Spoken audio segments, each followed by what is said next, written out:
8 सीटें उत्तर छत्तीसगढ़ में भारतीय जनता पार्टी जीत सकती है, एग्जिट पोल का यह कहना है। 6 सीटें कांग्रेस पार्टी को मिलती हुई दिखाई दे रही हैं। तो ये वो रीजन जहां 2018 में बिल्कुल समाप्त हो गई थी भारतीय जनता पार्टी और स्वीप किया था कांग्रेस पार्टी ने, वहां बीजेपी बड़ी पार्टी बनकर उभर रही है कांग्रेस पार्टी से।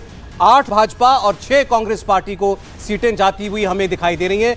हमारी स्क्रीन पर भी आप ये आंकड़े देख पाएंगे। देखिए, बीजेपी 8 और +8, 0 से 8 का सफर तय कर पा रही है इस बार बीजेपी। 2023 के चुनाव में कांग्रेस पार्टी को 8 सीटों का नुकसान सरगुजा में होता हुआ दिखाई दे रहा है।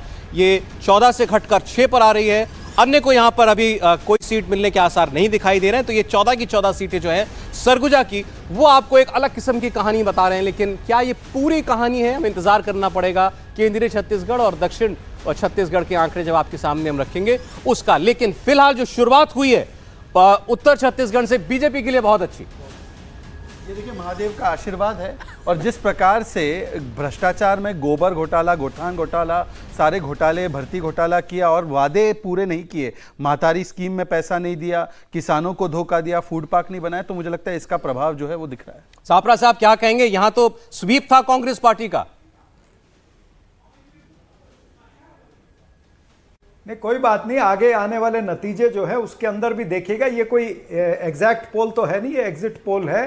हो सकता है कि आंकड़े बदल भी सकते हैं, क्योंकि इसी तरह से जो अगर 2018 का जो एग्जिट पोल आया था, मैं आपको याद दिलाऊं, उसमें किसी भी एग्जिट पोल ने यह नहीं बताया था कि कांग्रेस को 68 सीटें आएंगी।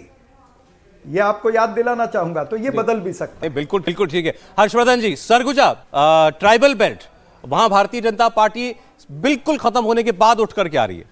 देखिए, 2 चीज़ें हैं। पहली बात तो ये कि निजी तौर पर मेरा भी ये मानना है कि जब आपका एग्जिट पोल खत्म होगा तो शायद सापरा साहब आपकी प्रशंसा करें, ऐसा मैं मानता हूं। अब चूंकि सापरा साहब को अभी तो, और ठीक भी है, पार्टी के प्रवक्ताओं को अपना ही पक्ष रखना चाहिए, उनको क्यों इधर उधर जाना।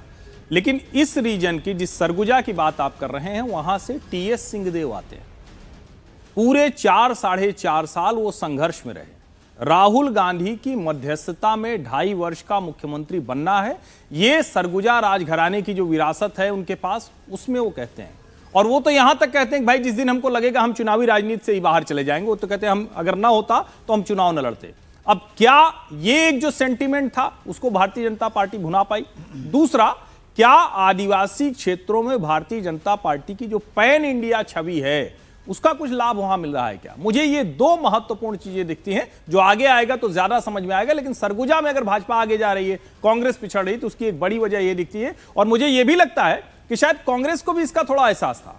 एक समय के बाद कांग्रेस का जो औपचारिक, जो कहते हैं ना कि ऑफिशियल जो पोस्टर जारी हुआ था, उसमें पहले भूपेश बघेल ही हुआ करते थे, बाद में हटा दिया। यहां तक कि कांग्रेस के नेता भी मुख्यमंत्री कौन बनेगा इस सवाल पर कहते थे कि तय करेंगे बाद में, हमारा तो विधानमंडल तय करता है। तो शायद उनको भी थोड़ा एहसास रहा होगा। अब देखिए, 2018 के चुनाव में भारतीय जनता पार्टी पूरे छत्तीसगढ़ में